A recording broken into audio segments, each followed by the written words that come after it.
हाय everyone, नमस्ते, welcome और welcome back to my channel colours of life and welcome to another video. I hope आप सब अच्छे होंगे।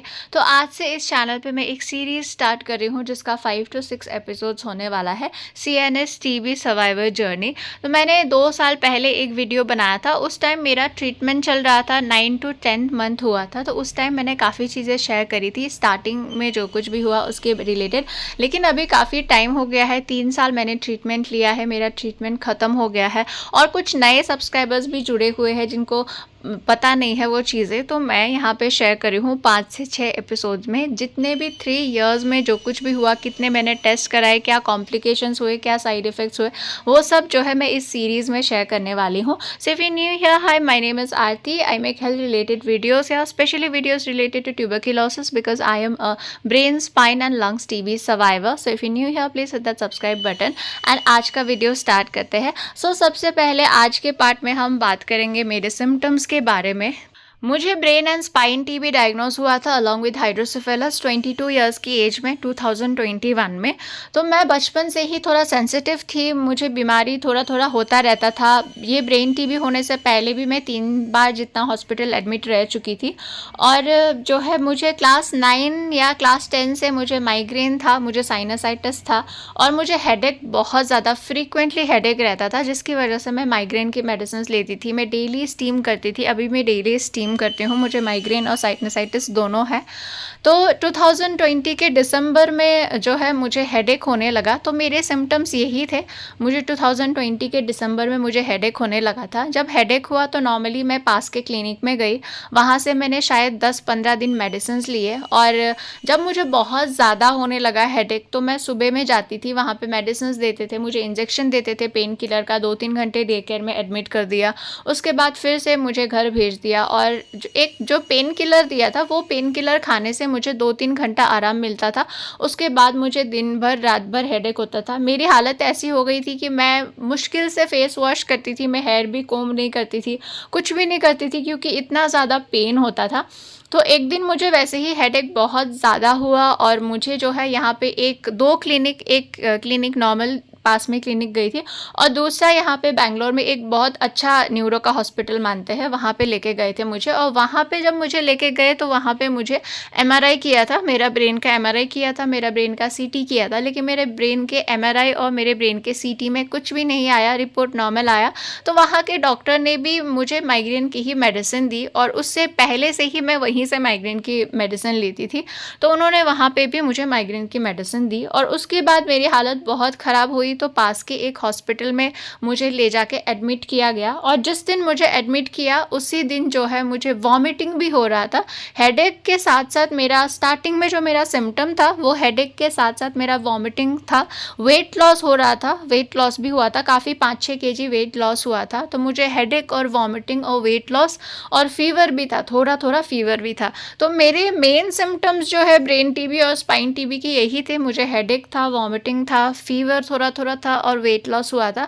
तो जिस दिन मुझे हॉस्पिटल में एडमिट किया 31st के नाइट को, 31 दिसंबर 2020 को 31 के नाइट को मुझे एडमिट किया शाम के टाइम 7-8 बजे और 12 बजे तक मैं बेहोश हो गई थी।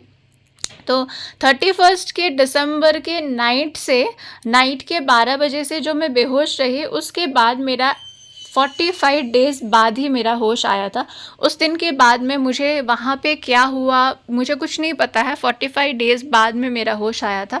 तो अकॉर्डिंग टू माय फैमिली मुझे वहाँ पे हॉस्पिटल में एडमिट किया था, मैं बेहोश थी और कभी कभी मुझे होश भी आता था तो मैं बहुत चिल्लाती थी और बहुत चिल्लाती थी मैं। जो मुझे ये लगाया हुआ था हाथ में जो लगाते हैं सलाइन और ये सब लगाते थे तो उसको निकालने की कोशिश करती थी, पास में कुछ मतलब हाथ पैर मारती थी, तो बहुत ज़्यादा चिल्लाती थी, उतना ही था, बाकी मैं कुछ बोलती नहीं थी। तो 45 डेज़ ऐसे ही चला गया। वहाँ पे जो मुझे हॉस्पिटल में एडमिट किया गया था वो एक प्राइवेट हॉस्पिटल था छोटा सा, वहाँ पे मुझे एडमिट किया था। तो जब मुझे एडमिट किया था तो उन्होंने बोला था कि ये एसिडिटी का हेडेक है, एडमिट करो, 3 दिन में ठीक हो जाएगा। लेकिन वहाँ पे मुझे 18 डेज़ के लिए रखा गया था, वहाँ पे मुझे 18 डेज़ के लिए रखा गया था। हॉस्पिटल का नाम हॉस्पिटल बैंगलोर, वहाँ पे मुझे 18 डेज़ के लिए रखा। 18 डेज़ में उन्होंने मेरी एमआरआई करी, मेरी एमआरआई भी नॉर्मल आई, मेरी सीटी भी नॉर्मल आई, और 18 डेज़ के बाद उन्होंने बोला कि हम लोग यहाँ पे जितना ट्राई करना था ट्राई कर चुके हैं, अब आप दूसरा हॉस्पिटल ले जाइए, यहाँ पे नहीं होगा। तो कहीं ना कहीं उस हॉस्पिटल की केयरलेसनेस की वजह से भी मेरी हालत ख़राब हुई थी, क्योंकि एक हफ्ते आप पेशेंट को रखते हो तो आपको पता चल जाता है कि आप ट्रीट कर सकते हो नहीं कर सकते हो, लेकिन उन्होंने बहुत ज़्यादा रखा, 18 डेज़ रखा। 2 लाख से ऊपर का बिल शायद मेरा बना था उस टाइम, बट वहाँ पे मेरा ट्रीटमेंट नहीं हुआ। उन्होंने बोला आप यहाँ से ले जाओ। फिर वहाँ पे 18 डेज़ रखने के बाद में मुझे लेके गए बैंगलोर में, एक कोलंबिया एशिया हॉस्पिटल है, वहाँ पे लेके गए। वहाँ पे फिर मुझे सिर्फ 1 दिन रखा, और उसके बाद जिस हॉस्पिटल से मैंने ट्रीटमेंट लिया है वो है सेंट जॉन्स हॉस्पिटल बैंगलोर। बहुत अच्छा हॉस्पिटल है बैंगलोर में, बहुत famous hospital, medical college and hospital है। सिर्फ बैंगलोर से नहीं, तमिलनाडु से, आंध्रा से, इवन कोलकाता, वेस्ट बंगाल से बहुत सारे पेशेंट्स आते हैं यहाँ पे। तो वहाँ से मुझे जो है सेंट जॉन्स हॉस्पिटल लेके गए। उस टाइम भी मैं पूरा बेहोश ही थी, मुझे नहीं पता, मुझे इतना ज़्यादा बार एम्बुलेंस में एक हॉस्पिटल से दूसरे हॉस्पिटल में लेके गए। मुझे 10 दिन के लिए आईसीयू में रखा, सीसीयू में रखा, लेकिन मुझे ये भी नहीं पता है कि एम्बुलेंस के अंदर कैसा होता है। जब मैं बचपन में कहीं एम्बुलेंस जाते हुए देखती थी तो मुझे मोशन सिकनेस है, तो मुझे बहुत डर लगता था कि एम्बुलेंस के अंदर कैसा फील होता होगा, पूरा मोशन सिकनेस होता होगा। बट मुझे इतना ज़्यादा लेके गए, मुझे पता नहीं है कि एक्चुअली में कैसा फील होता है, क्या सफोकेशन होता है। तो जब मुझे सेंट जॉन्स हॉस्पिटल लेके गए तो वहाँ पे जो है मेरा, उन्होंने एमआरआई किया, उन्होंने मेरा लंबर पंक्चर किया। तो वहाँ पे जो है उनको लगा कि कुछ इन्फेक्शन है, लेकिन वहाँ पे आईसीयू बेड्स नहीं थे, क्योंकि कोविड का टाइम चल रहा था। तो कोविड के वजह से आईसीयू बेड्स हर जगह फुल थे। वहाँ पे उन्होंने मुझे एडमिट नहीं किया, क्योंकि वहाँ पे उनका आईसीयू फुल था और मेरी कंडीशन ऐसी थी कि मुझे आईसीयू में ही रखने की ज़रूरत थी। और वहाँ से फिर उन्होंने चारों तरफ फ़ोन लगाया हॉस्पिटल्स में, सब हॉस्पिटल्स बोल रहे हैं कि नहीं हमारे यहाँ पे नहीं होगा, हमारा आईसीयू फुल है। ऐसे ऐसे करके मुझे एडमिशन मिला। जेपी नगर में एक हॉस्पिटल है, एस्टर आरवी हॉस्पिटल करके, बैंगलोर में।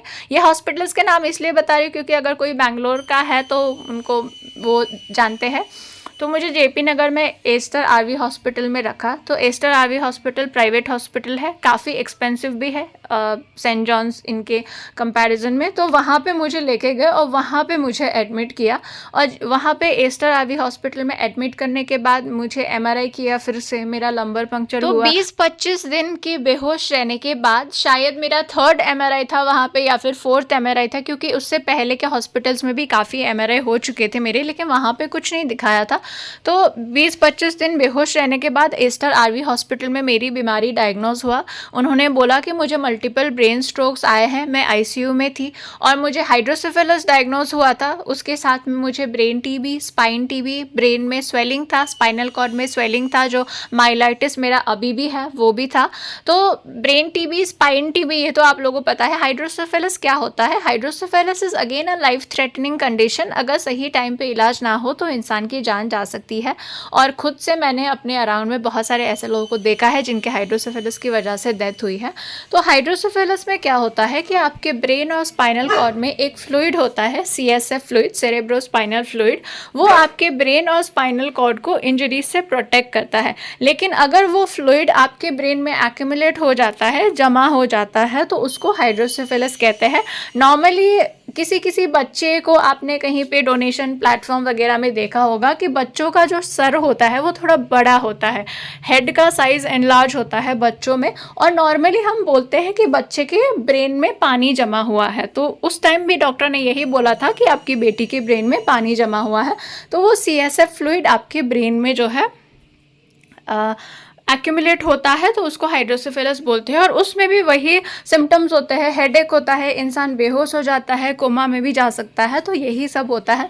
तो ये मेरे थे सिम्टम्स, और मुझे ऐसे ब्रेन, स्पाइन, टीबी और हाइड्रोसेफेलस डायग्नोस हुआ था। अब नेक्स्ट पार्ट में करेंगे बाकी की बातें। अगर आप लोगों को ये वीडियोज़ अच्छे लगते हैं, मेरे एक्सपीरियंस से सुनना पसंद है, तो मेरे चैनल कलर्स ऑफ लाइफ को सब्सक्राइब करिए। Thank you so much for watching. Bye bye.